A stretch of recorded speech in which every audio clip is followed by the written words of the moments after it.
कार्तिक मास महात्म अध्याय 7। नारद जी ने कहा, हे राजन, कार्तिक मास में व्रत करने वालों के नियमों को मैं संक्षेप में बतलाता हूँ, आप उसे सुनिए। व्रत जो करते हैं उन्हें मांस, उड़द, राई, खटाई और नशीली वस्तुओं का त्याग कर देना चाहिए। व्रती को दूसरे का अन्न ग्रहण नहीं करना चाहिए, किसी से द्वेष नहीं करना चाहिए और तीर्थ के अतिरिक्त अन्य कोई यात्रा नहीं करनी चाहिए। देवता, वेद, ब्राह्मण, गाय, व्रती, नारी, राजा तथा गुरुजनों की निंदा भी नहीं करनी चाहिए। व्रती को दाल, तिल, पकवान और दान किया हुआ भोजन ग्रहण नहीं करना चाहिए। किसी की चुगली या निंदा भी नहीं करनी चाहिए। किसी भी जीव का मांस नहीं छूना चाहिए। पान, कत्था, चूना, नींबू, मसूर, बासी और जूठे अन्न का प्रयोग भी नहीं करना चाहिए। गाय, बकरी, भैंस के अतिरिक्त अन्य किसी पशु का दूध नहीं पीना चाहिए। कांसे के पात्र में रखा हुआ पंचगव्य, बहुत छोटे घड़े का पानी तथा केवल अपने लिए ही पका हुआ अन्न प्रयोग करना चाहिए।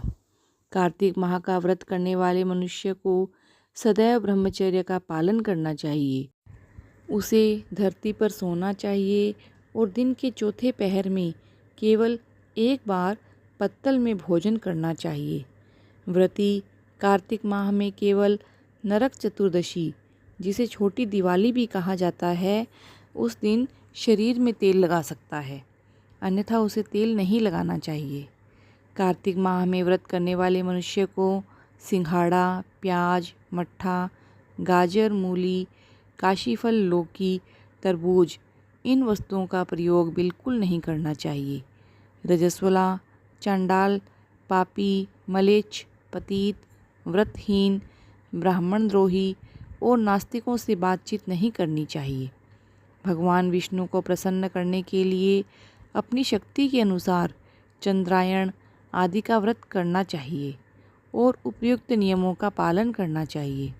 व्रती को प्रतिपदा को कुम्हड़ा, द्वितीया को कटहल, तृतीया को तरुणी स्त्री, चतुर्थी को मूली, पंचमी को बेल, षष्ठी को तरबूज, सप्तमी को आंवला, अष्टमी को नारियल, नवमी को मूली, दशमी को लौकी, एकादशी को परवल, द्वादशी को बेर, त्रयोदशी को मट्ठा, चतुर्दशी को गाजर तथा पूर्णिमा को शाक का प्रयोग नहीं करना चाहिए।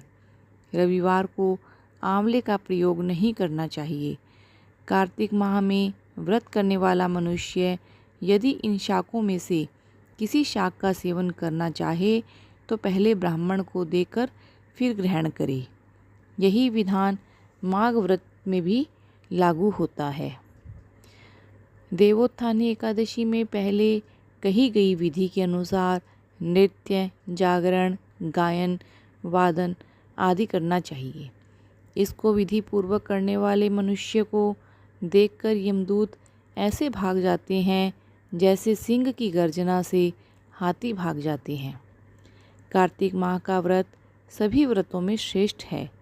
इसके अतिरिक्त जितने भी व्रत यज्ञ हैं वह 1000 की संख्या में किए जाने पर भी इसकी तुलना नहीं कर सकते, क्योंकि यज्ञ करने वाले मनुष्य को सीधा वैकुंठ की प्राप्ति होती है।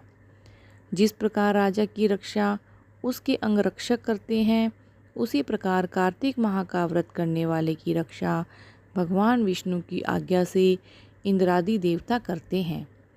व्रती मनुष्य जहाँ कहीं भी रहता है वहीं पर उसकी पूजा होती है, उसका यश फैलता है। उसके निवास स्थान पर भूत, पिशाच आदि कोई भी नहीं रह पाते। विधि पूर्वक कार्तिक माह का व्रत करने वाले मनुष्यों के पुण्यों का वर्णन करने में ब्रह्मा जी भी असमर्थ हैं। यह व्रत सभी पापों को नष्ट करने वाला, पुत्र पौत्र प्रदान करने वाला और धन समृद्धि की वृद्धि करने वाला होता है। हरे कृष्णा।